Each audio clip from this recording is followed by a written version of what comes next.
Who will guard the Sahel with the death of Idris Deby? The marshal who ruled Chad for 3 decades died on Monday from wounds sustained on the battlefield, his military said.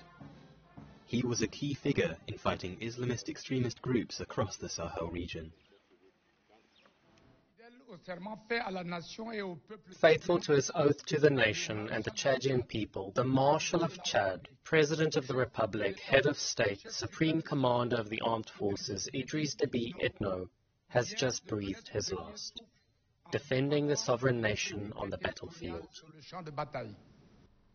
The 68-year-old's death was announced on Tuesday, just a day after he was declared the winner of an April 11th election. He ruled for 30 years after seizing power in a coup. Former colonial power France was a strong support. Its Barkhane anti-jihadist force, made up of 5,100 French troops, is headquartered in the Chadian capital of N'Djamena. French President Emmanuel Macron and the European Union's foreign policy chief Josep Borrell attended Deby's funeral on Friday, a testimony to the importance of the alliance. La France ne laissera jamais personne ne remettre en cause. France will never allow anyone to jeopardize and will never allow anyone to threaten the stability and the integrity of Chad, neither today nor tomorrow. Et l'intégrité du Tchad. Chad has respected armed forces, which is central in the battle against a myriad of extremist groups operating in North Africa. The military announced Deby's death a day after claiming a great victory against rebel group the Front for Change and Concord in Chad. The odds of the victory raised questions. 500 insurgents killed, but only 5 Chadian soldiers. Details are also sketchy on exactly how Deby was wounded. Meanwhile, allies of the late leader moved swiftly to ensure that power remained in their hands, installing his 37-year-old son Mahamat as president and head of a transitional military council.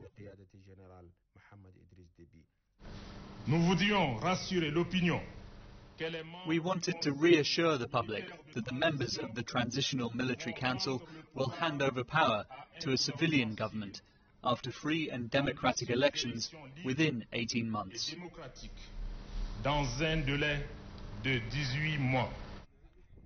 But people on the street and the opposition denounced a coup.